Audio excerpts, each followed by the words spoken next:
नमस्कार दोस्तों, इस वीडियो के अंदर आपका हार्दिक स्वागत है। और आज जो वीडियो रहने वाला है प्रतिशतता का। और प्रतिशतता में सबसे पहले हम प्रश्न देखते हैं।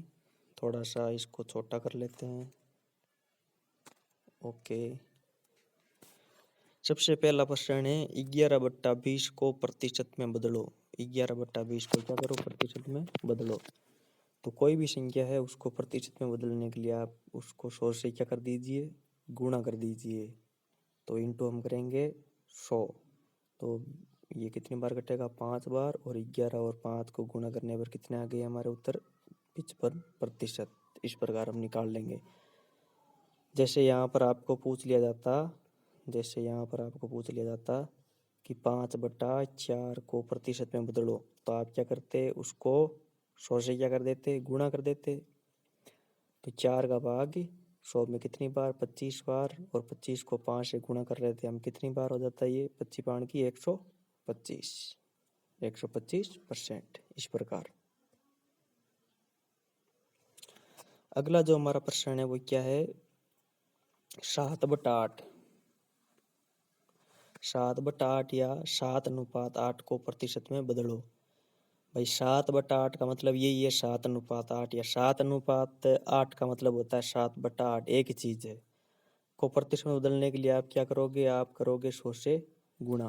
तो यहाँ पर मैंने क्या किया, 100 से गुणा कर दिया।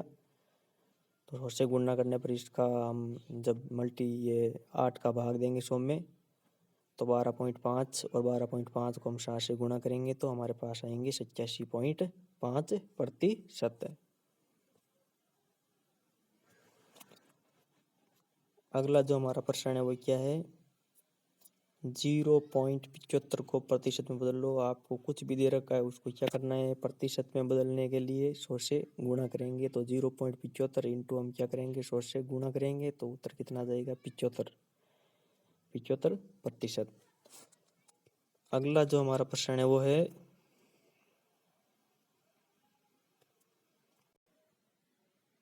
अगला जो हमारा प्रश्न है 125% को अनुपात में बदलो।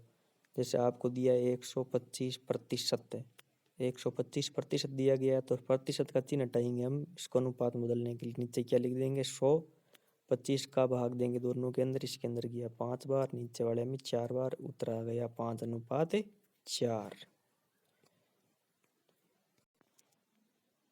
पांचवा जो क्वेश्चन है बहुत अच्छा है। यदि दूध के मूल्य में 25% वृद्धि हो जाए तो एक परिवार को इसकी खपत में कितने प्रतिशत कमी करनी होगी कि दूध पर कुल खर्च न बढ़े। इसमें मैं दो तरीके बताऊंगा आपको। एक तो मेरा खुद का तरीका है जिसके हिसाब से मैं कभी गलत नहीं करता प्रश्न को, और एक जो सामान्यतः एक ट्रिक काम में लिया जाता है वो है, यदि दूध के मूल्य में 25% वृद्धि हो जाए तो एक परिवार को इसकी खपत में कितने प्रतिशत कमी करनी होगी कि दूध पर कुल खर्च न बढ़े। तो इस प्रकार का प्रश्न आए, कुल खर्च न बढ़े तो आप क्या करोगे, आपसे क्या करवाया जा रहा है, 25% की वृद्धि करवाई जा रही है तो 25 आप ऊपर लिखोगे। और वृद्धि करवाई जा रही है तो 100 के अंदर इस 25 को हम जोड़ देंगे तो हो गया ये 125, नीचे लिखेंगे। तो 25/125, अब इसको किससे गुणा कर देंगे, 100 से गुणा कर देंगे, जो सीधा हमारा आंसर आ जाएगा 20%। मतलब 20% की खपत करनी पड़ेगी आपको। और मेरा जो तरीका वो क्या है, माना कि पहले परिवार 100 रुपये प्रति लीटर के हिसाब से 100 लीटर दूध खरीदता था, तो टोटल खर्च कितना होता है उसका, 10,000। भाई 100 लीटर खरीद रहा है 100 रुपये प्रति लीटर के हिसाब से, तो 10,000 होता कुल खर्च। अब जो दूध का मूल्य है वो कितना है भाई, 25% की वृद्धि हो गई तो 125 रुपये प्रति लीटर है। तो प्रश्नानुसार क्या कहा जा रहा है कि दूध पर कुल खर्च न बढ़े, यानी कि खर्च उतना ही होना चाहिए 10,000, परंतु मूल्य है वो दूध का बढ़ चुका है। तो खपत में क्या करनी पड़ेगी, आपको कमी करनी पड़ेगी। माना खपत में कमी एक्स, यहाँ पर एक्स मान लेते हैं, मतलब इतनी खपत है एक्स, तो एक्स और 125 को गुणा करने पर प्रश्नानुसार कितने आने चाहिए, 10,000। तो एक्स का मान आया हमारा 80। तो हमें ये 80 हमारा उत्तर नहीं है, 100 में से 80 को क्या करेंगे, घटाएंगे, तो 20% की क्या हो जाएगी, कमी हो जाएगी।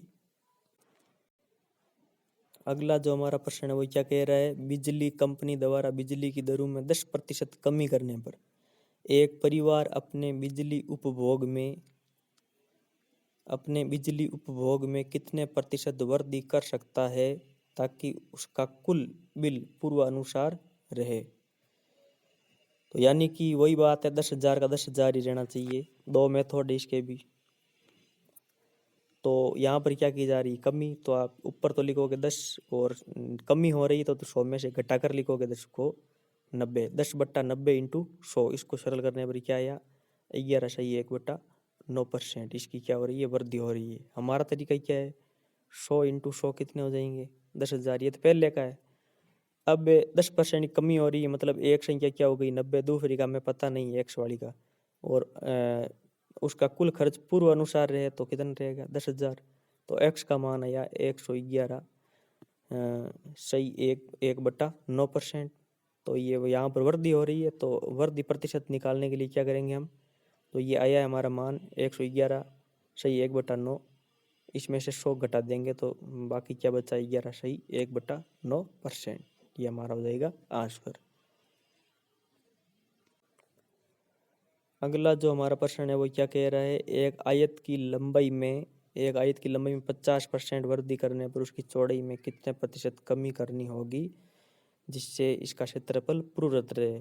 तो यहाँ पर भी देखो पूर्ववत रहे, तो वही बात है, 10,000 का क्या रहना चाहिए, 10,000।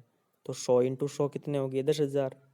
और वर्ग क्या, वर्ग आयत होता है, तो दोनों भुजाएं वर्ग की क्या होगी, बराबर मान लेते हैं। तो एक में तो वृद्धि हो रही है 150 की, और एक में पता नहीं है वो, भाई इसमें कमी करनी है तो कितनी कमी होगी पता नहीं है आपको। तो इनका जो गुणनफल होगा वो क्या आएगा, 10,000।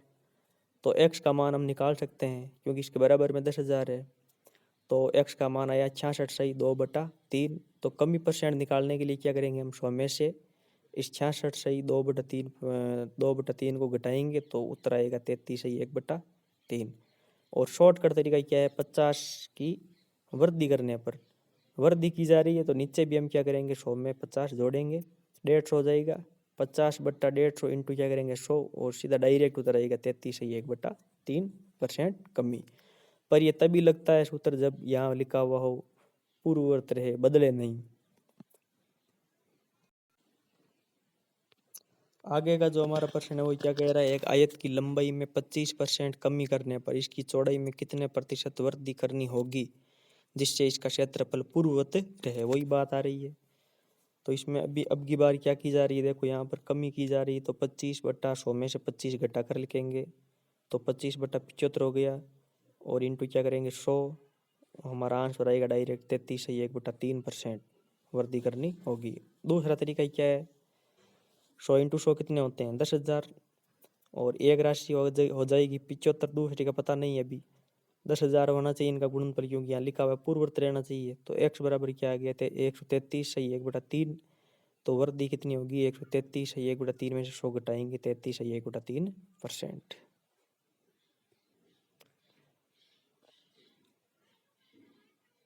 अगला जो प्रश्न है वो क्या कह रहा है, चीनी के मूल्य में 20% कमी होने पर अनीता अपने खपत में कितनी वृद्धि कर सकती है कि उसका कुल खर्च फिर भी 10% कम हो जाए। चीनी के मूल्य में 20% कमी होने पर अनीता अपने खर्च में, अब की बार है वो प्रश्न चेंज हो चुका है, थोड़ा सा चेंज हुआ है प्रश्न। चीनी के मूल्य में 20% कमी होने पर अनीता अपने खपत में कितने प्रतिशत वृद्धि कर सकती है कि उसका कुल खर्च फिर भी 10% कम हो जाए। तो जो कुल खर्च है वो कितना कम हो रहा है बताओ मेरे को, कुल खर्च कम हो रहा है 10%। तो इसको कम हो रहा है ये, तो इसको ऊपर लिखा जाएगा 100 - 10 करके। अगर ये ज़्यादा होता है तो 100 + 10 लिखते, परंतु यहाँ पर क्या हो रहा है, कम हो रहा है, इसलिए हम लिखेंगे 100 - 10। और नीचे चीनी के मूल्य में कितनी कमी या वृद्धि हो रही, तो 20% या कमी हो रही, इसको भी हम नीचे बट्टा में लिखेंगे 100 - 20। अगर यहाँ वृद्धि होती तो हम क्या लिखते हैं यहाँ पर 100 + 120, फिर इंटू क्या कर देंगे हम 100, तो 90/80 इंटू 100 112.5%। तो खपत में वृद्धि कितनी हुई, 12.5% की।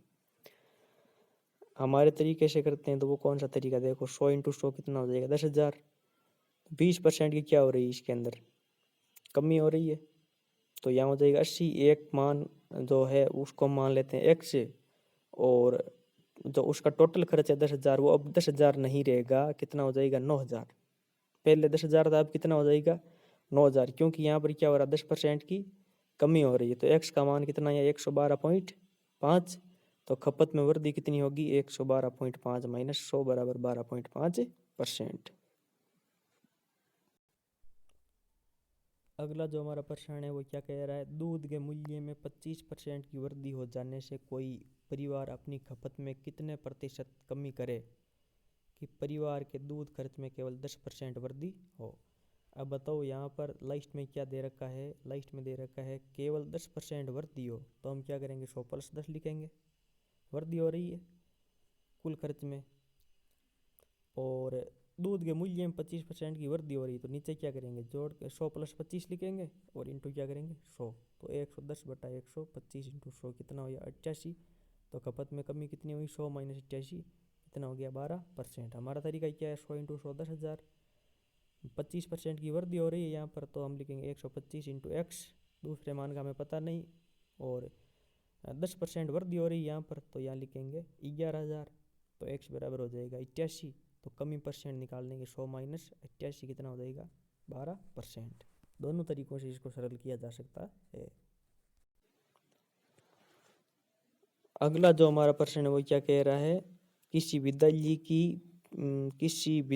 की फीस की दर में 10% कमी करने पर छात्र संख्या में 20% की वृद्धि हो जाती है, तो विद्यालय की कुल आय में कितने प्रतिशत कमी या वृद्धि हुई। इसके लिए एक सूत्र काम में लेते हैं, +-a +-b +-a, ये कोष्टक में इंटू +-b, ये भी कोष्टक में बट्टा 100। तो ये सूत्र काम में लिया जाता है। इसमें दो घटक होते हैं, एक में कमी होगी और एक में कमी भी हो सकती है, प्रथम में कमी भी हो सकती है, वृद्धि भी हो सकती है, दूसरे के अंदर भी कमी भी हो सकती है और वृद्धि भी हो सकती है। तो इसको इस सूत्र की सहायता से किया जा सकता है। तो पहला घटक है, उसके अंदर 10% की कमी हो रही है, तो हमने लिख दिया यहाँ पर मैं सूत्र के अनुसार -10, देखो यहाँ लिखा हुआ है +-a। दूसरे घटक के अंदर वृद्धि हो रही है 20% की, तो यहाँ लिखा है +-b, तो यहाँ हम लिखेंगे वृद्धि हो रही है तो +20, और यहाँ पर -10 और यहाँ पर 20 प्लस के, ठीक है। नीचे क्या है 100, तो यहाँ हमने भी कितने लगा दिए 100। अब 20 और इन 100 को गुणा करेंगे हम, माइनस के 2 100 और -2 100 में 100 का भाग जाएगा -2, और यहाँ +20 में से -10 किया कितना रहा 10, 10 - 2 बराबर कितने हो जाएंगे 8%। दूसरा तरीका क्या है कि 100 × 100 पहले कितने थे 10,000, अब 10% की एक में कमी तो ये हो गया 90, और एक में हो रही है 20% की वृद्धि, तो ये हो जाएगा 120। तब इनका गुणनफल कितना हुआ 10,800, ये वृद्धि हुई है 800 की, किसके ऊपर 10,000 पर, तो 800/10,000 इंटू 100 बराबर कितना हो जाएगा 8%। दो तरीके हैं निकालने के, आराम से इसको सरल कर सकते हो। अगला जो हमारा प्रश्न है वो क्या कह रहा है, सरकार द्वारा एक वस्तु की कर की दर में 5% वृद्धि करने पर उसके उपभोग में 20% की कमी हो गई, तो सरकार की राजस्व प्राप्ति में क्या परिवर्तन होगा। तो हमारा तरीका क्या है 100 × 100 कितना हो गया 10,000। अब एक में वृद्धि हो रही है 105 हो जाएगा, एक में 20% कमी हो रही है 80 हो गया, और इनका गुणनफल 8400। तो 10,000 में से घटाएंगे 8400 को, कितने हो गए 1600। ये 1600 कमी हो रही है 10,000 पर, तो ये कितना परसेंट होगी 16%। एक तो ये तरीका है, और एक तरीका है हमारा 5% वृद्धि, तो हम क्या करेंगे +5, और 20% कमी है तो माइनस का क्या लिखेंगे यहाँ पर 20, फिर हम लिखेंगे प्लस, और ए क्या था हमारा +5, और जो बी है वो हमारे क्या है -20 बट्टा कितना है 100।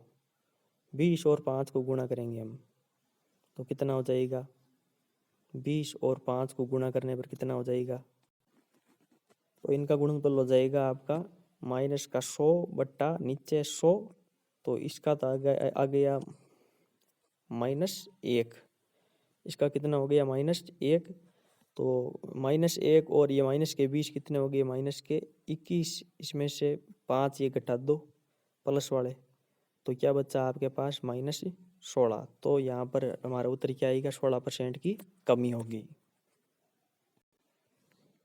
अगला जो हमारा प्रश्न है वो क्या कह रहा है, दूध के मूल्य में 20% की कमी हो जाने से 420 रुपये में 3 लीटर दूध अधिक खरीदा जा सकता है, तो दूध का पहले का मूल्य याद करो। दूध का पहले का मूल्य याद करो।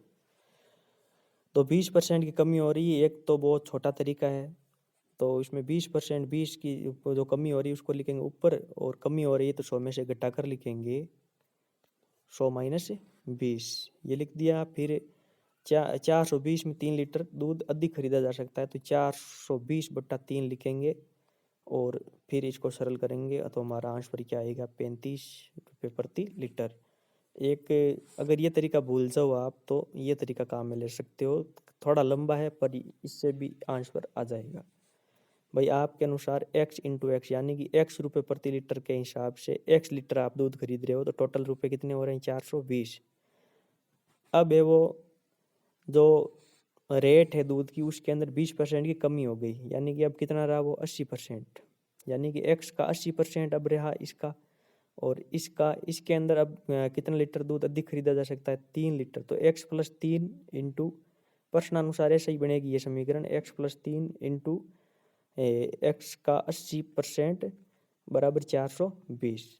अब इसको सरल करेंगे तो 80x² और 240x/100 बराबर 420 है। तो इस 100 को इस इधर मल्टीप्लाई कर लेंगे तो 80x² + 240x बराबर कितना हो गया, 42,000। अब हमारे पास x² का मान दे रखा है कितना, 420। यहाँ पर देखो आप, तो ये x² का मान हम रख देंगे यहाँ पर, तो 80 × 420 + 240x बराबर 42,000। तो 80 और 420 को गुणा किया कितना हो गया, 33,600, यानी कि 33,600 प्लस 240x बराबर 42,000। तो 240x बराबर 42,000 माइनस 33,600, तो बाकी बचे 8400, 8,400। तो x का मान 8400/240 बराबर 35 आंसर आ गया। उसी प्रकार का प्रश्न एक और है जो थोड़ा सा अलग है, इसमें दूध का बढ़ा हुआ मूल्य याद करो, ये पूछा गया है। पहले वाले प्रश्न में दूध का पहले का मूल्य पूछा गया था। दूध के मूल्य में 20% की वृद्धि हो जाने से, तो पहला तरीका तो बिल्कुल सरल ही है, इसमें वृद्धि हो रही है तो ऊपर 20 लिखेंगे, और वृद्धि हो रही है तो नीचे 100 + 20 लिखेंगे, 120। और 420 में 2 लीटर दूध है वो अधिक खरीदा जा सकता है, तो 420/2। तो बढ़ा हुआ मूल्य पहले तो ये 35 आंसर आएगा, फिर बढ़ा हुआ मूल्य भाई कितनी बढ़ोतरी हुई है 20% की, तो 35 का 20% 7 होगा, तो 35 के अंदर ये 7 जोड़ेंगे कितना आएगा, 42 रुपये प्रति लीटर। और हमारा तरीका x इंटू एक्स कितना हो गया, 420। अब की बार कम हो रहा है तो x - 2 करेंगे, और वृद्धि हो रही है तो 120x/100 बराबर 420 होना चाहिए। अब इसको सरल करने पर यह समीकरण बनेगी, फिर 120x² - 240x, इस 100 को इधर मल्टीप्लाई करेंगे 42,000। x² का मान दे रखा है आपके पास है 420, तो 120 × 420 - 240x बराबर 42,000। तो 50,400 - 240x बराबर आपका हो जाएगा 42,000। तो अब हम क्या करेंगे, इस 50,400 को उधर ले जाएंगे, पक्षांतरण करेंगे 42,000 की तरफ, तो ये माइनस का हो जाएगा, और हम शेष क्या रहेगा, -8,400। इधर भी माइनस और इधर भी माइनस, माइनस माइनस कट हो जाएगा, और x का मान आएगा हमारे पास 35। परंतु अब ये सरल नहीं हुआ है, इसमें दूध का बढ़ा हुआ मूल्य पूछा गया है, तो ये मूल्य x पहले का मूल्य है, इसमें बढ़ा कितना 20%, तो 35 प्लस हम क्या कर देंगे इसके अंदर 7 और जोड़ देंगे, तो कितना हो जाएगा 42 हमारा आंसर। इसको आगे भी सरल किया गया है, 35 + 35 का 20% कितना होगा, 42 रुपये प्रति लीटर।